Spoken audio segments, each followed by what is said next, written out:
Hi everyone and welcome to our Next Generation People Value Proposition webinar. I'm Barry Winkles, Head of the Future Work Institute. I'm delighted today to be joined by Maria Souza, Head of Human Experiences and Innovation at the Future Work Institute. And we're also going to hear from our strategic delivery partner, Lua Health, in a few moments. So without further ado, let's start talking about the People Value Proposition. First of all, what is a People Value Proposition? For us at the Future Work Institute, it's the total design of the story, the experiences, and all the value that is created for current and future employees in an organization. And there's a couple of really important words in there. One is design. So we need to design it. We need to understand what's important to different people within the organization for that value proposition. And then second, we also need to recognize that we've quite a big canvas to paint on when it comes to our people value proposition. From our work at the Future Work Institute, we've identified 20 areas that can be designed, redesigned, refocused to attract and to retain people within your organization. So Maria, people value proposition. What's the point in having one? Yeah. What's the advantage of having one for an organization out there? First of all, clarity. I think is your compass. It's your guiding light. You know where you're going, right? You need to be very well informed of your PVP, have that route very well determined before starting to create the design, the campaign, the employer branding. Sometimes people go put, the horses, the carriage in front of the horses, like we say. I don't know if we say it here. Yeah, absolutely. I think in Brazil. Cart before the horse. We're a little bit less fancy. Cart, not carriage. Okay, there you go. Yeah.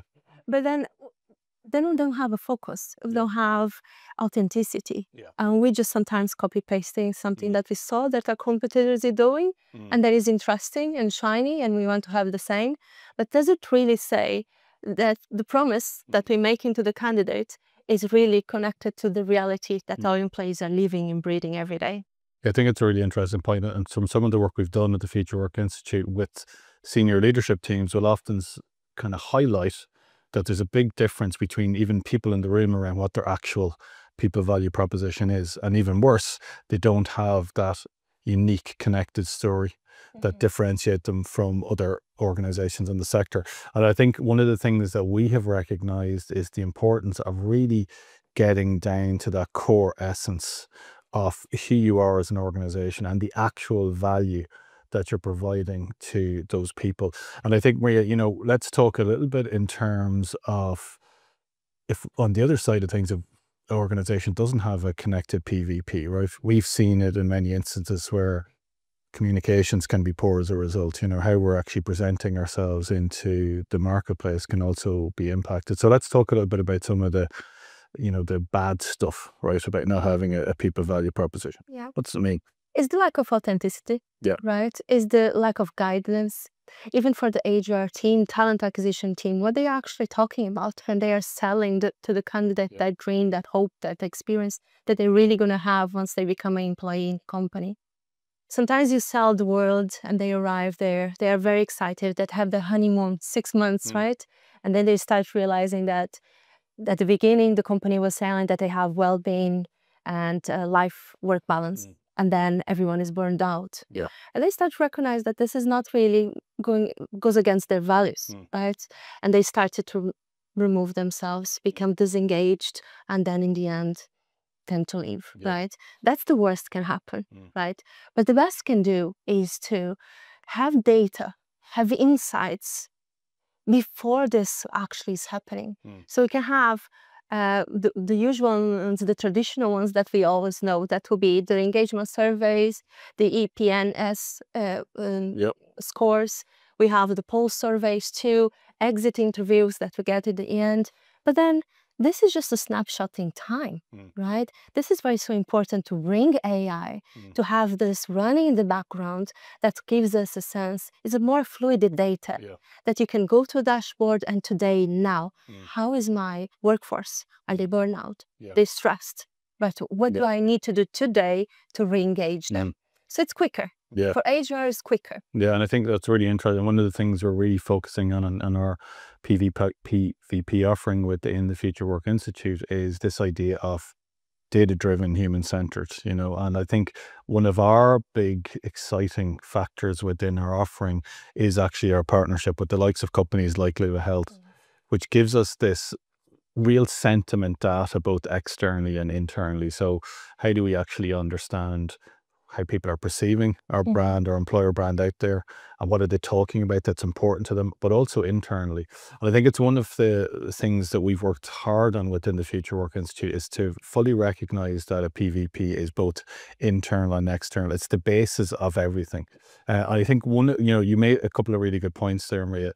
Some of the problems often happen between expectation and reality. So if we're an organization and we've really doubled down on saying that we're some of the best, organizations in terms of work-life balance, then we really need to live behind that. We need to make sure that those kind of, policies and processes, the kind of things that we're providing to our employees actually enable that work-life balance, right? I think that's sometimes where the disconnect can happen. We do a lot of work, obviously, in the people value proposition space. And I think let's talk a little bit about, some of our experiences within that area.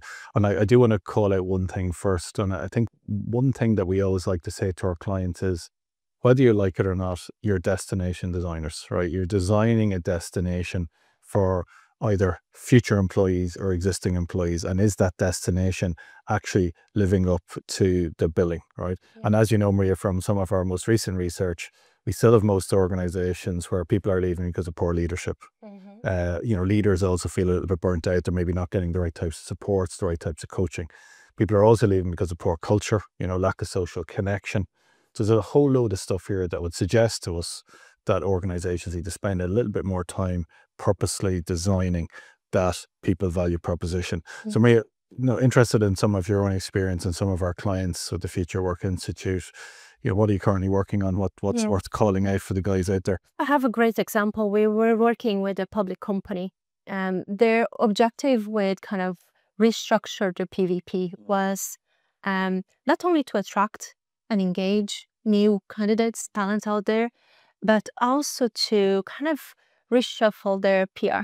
Okay, so that would be for any parents out there, decision makers that can help make the decision of including this as part of the lack of options that their kids have to kind of improve in their workforce, but also teachers, the public in general, right? So they shuffle their PVP, but the first thing that we did was to look inside. That's the first step. Policies, HR documentation. We also do the engagement survey, obviously the PVP survey, and then we look outside. We did the market survey. We got all the data, social media footprints that we do.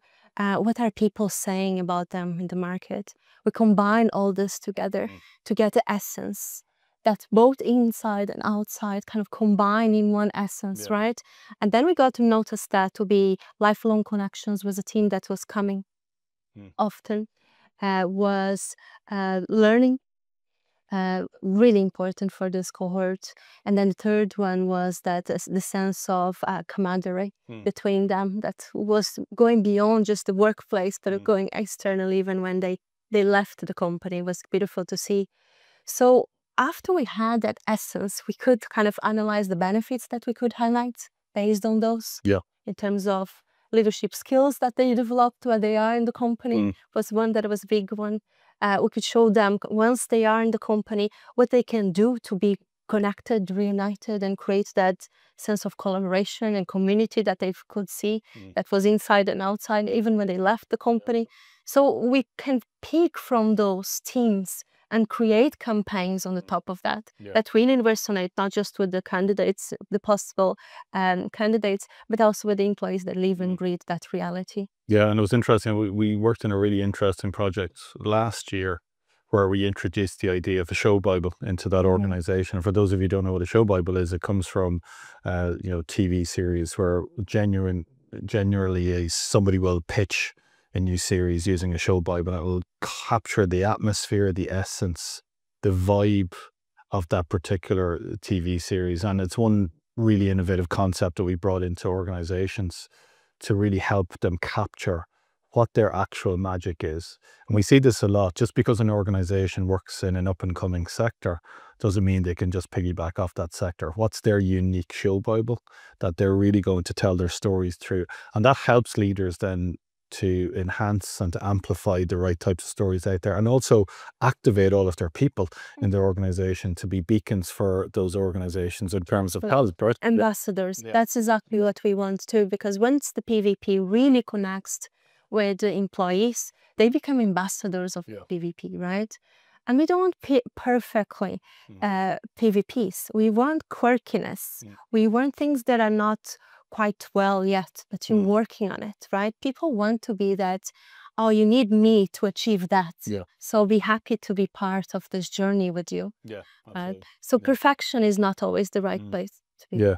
I think one of the things that we found a lot in our own work with various organizations is this difference between having something and having something that actually is designed with the user in mind, where people are actually going to use it in a meaningful way. And I'm thinking about a project we worked on in Units 1 Well, Maria, where, you know, this organization had an amazing wellness support program, but nobody was really engaging with it, right? And it was really, that became around, well, okay, you have it, guys, but how do we make this a truly world-class experience? So a lot of it was around, how do we tie these things together in a different way? How do we tell a different story around that? So one of the things I'd say to any leaders out there is, just because you have something doesn't mean it's designed in a way that fully resonates and impacts the people that are receiving it. So yes, you might have a work-life balance program. Is it working for the various cohorts in your organization, right? Is it something that's important to various age groups, various generations? And it's the same as a leadership development program. Do we have it? Is it as good as it could be? Is it creating the impact that it needs to have? So I think, you know, we will often talk to companies and we'll say, well, actually, guys, you've got some poor design going on here. You've got a lot of stuff, but you might need to think about the design. And really, when we think about it, there's three types of companies we work with. One is a company that hasn't really thought from a PVP perspective yet, or the more immature, we're going to say less sophisticated with its own. No disrespect to anybody out there. There's organizations that have really good value propositions for their employees, but they haven't connected the dots on it. And then there are other ones where they have some good stuff, but some of the stuff might need to be refocused, maybe redesigned. I think when we think about this idea of a people value proposition, that value proposition is an important part of the phrasing, right? So it means that you need to have the same level of focus on that value proposition as you do to your own products or services value proposition. The same thing. You need to understand it. You need to understand what's valued by your customers, in this case, employees. We need to evolve it from 1.0 to 2.0 to 3.0. We need to make sure, for example, the benefits are up to speed with changing needs, changing demographics, you know, and everything in between. So I think what we're going to do now is, Marie, you've had a chance earlier on to speak with Michael, who is the co-founder of Lua Health, one of our strategic delivery partners. And correct me if I'm wrong, but you're going to go deep on the use of a data-driven approach to understanding people value propositions and also the application of AI. Yes, we will. So wait in there and we'll have a look. Now, to help us bring this to life, I'm really pleased to introduce Michal Arkan. Michal is the co-founder and chief science officer at Lua, where he leads some incredible work at the intersection of AI, behavioral science, and workplace well-being. He works closely with organizations to uncover deeper patterns of how people think, feel, and communicate.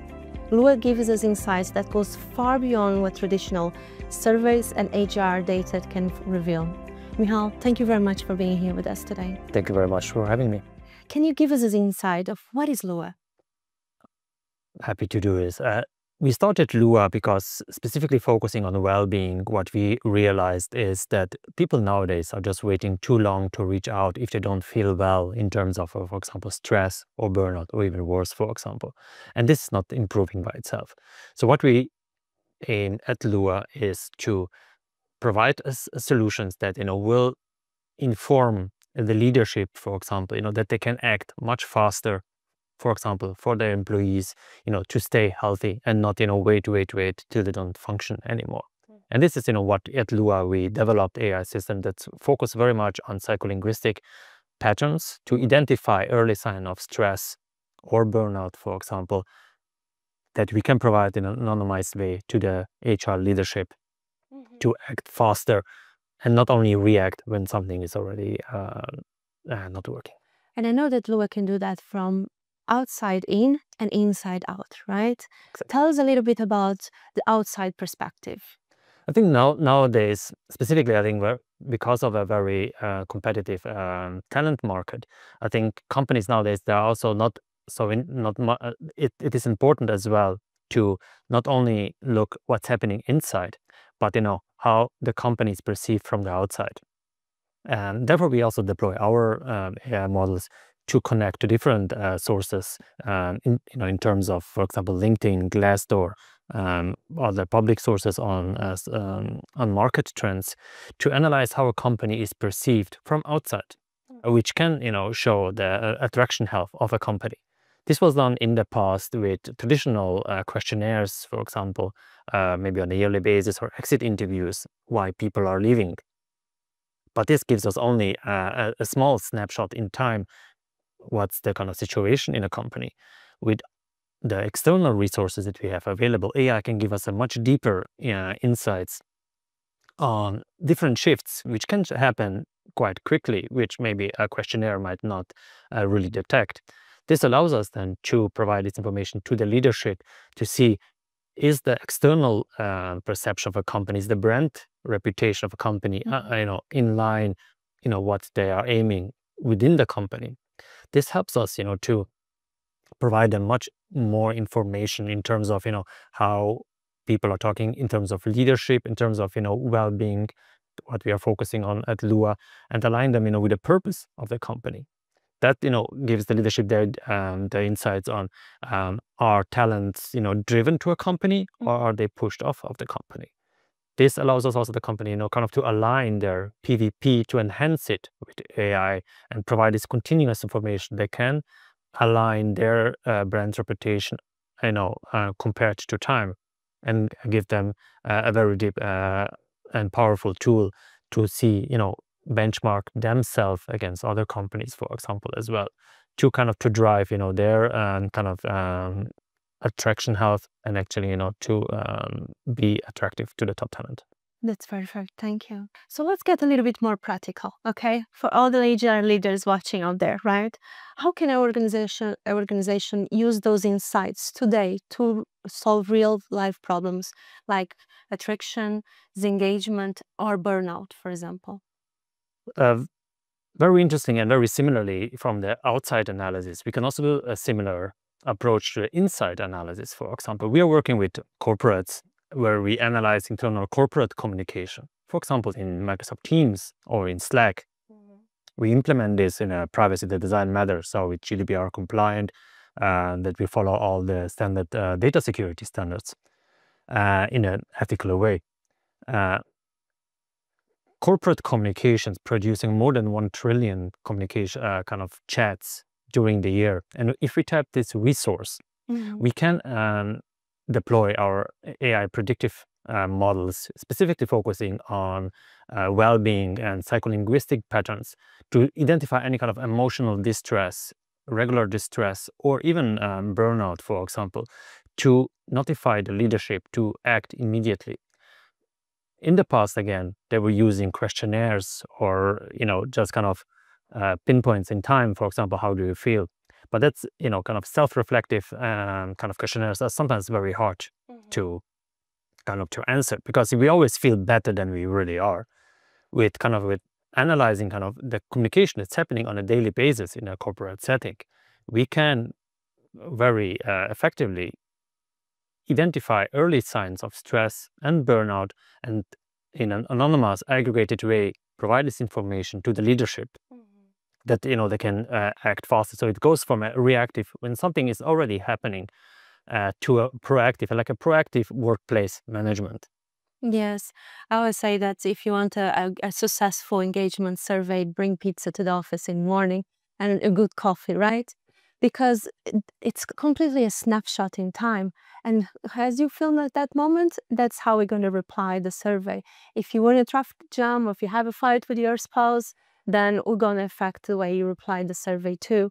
So I love that fluidity that gives you always sense that is running in the background. It's also imperceptive, right? So you feel that no one is watching, but you're also communicating and engaging with your employees. I absolutely agree, yes. Yes, yes.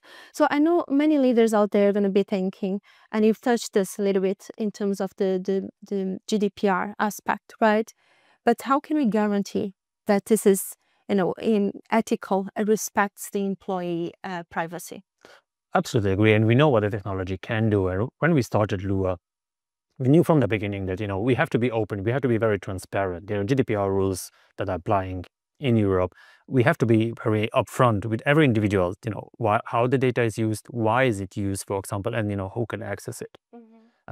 We anonymize all the data and then provide kind of an aggregated dashboard to the HR leadership, for example, aggregated over a team or a geopolitical kind of location, for example. So no person can be identified directly.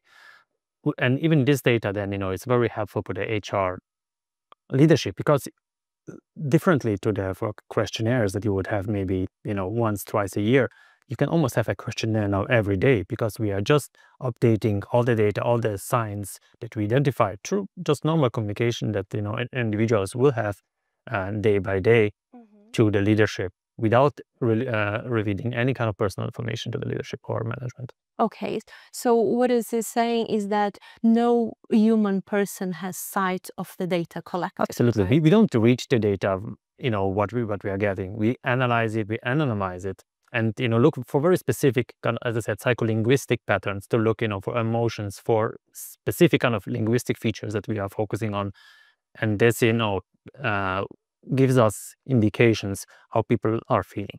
Yeah, and your touching point really important out there. And I think many people be wondering, right?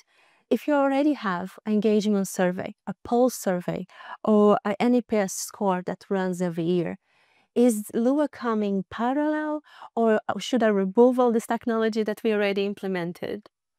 It's interesting, and I think everybody can decide what they want to do. For example, definitely it can run in parallel, but you have to kind of think that there are also kind of the limitations of the questionnaire that we already touched. For example, they are only snapshot in time, but there's also a large bias behind it. For example, with a questionnaire, for example, you're already kind of making assumptions about the answer. So somebody has to tick a box for a question, and the answer is already given.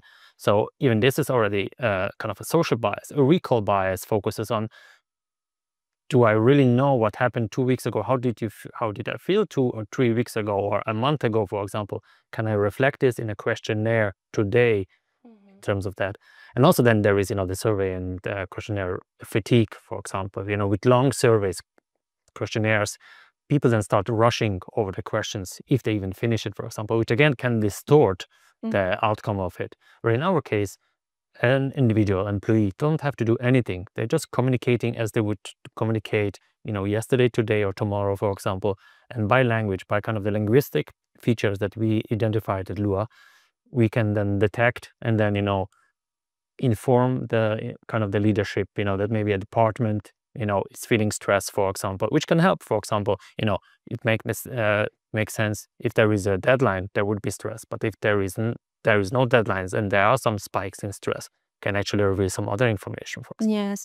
So what I'm envisioning here that would be a good model as example, right, is that we run Lua in the background. And when we want to investigate further what is the cause of that stress, of that burnout, or the disengagement that is showing in the data, we can add a survey or pulse survey to investigate further. Would that be a good example? I think it can be verification of what Lua is doing, for example. But we are quite confident at the moment that, we can show, and we did already, with the different clients, for example, that, we can analyze internal data, what we did is, and then, and show this to the leadership. With kind of, we work together with aligning, let's say, the interventions for a specific cohort. You can significantly reduce stress, which we demonstrated in the past already.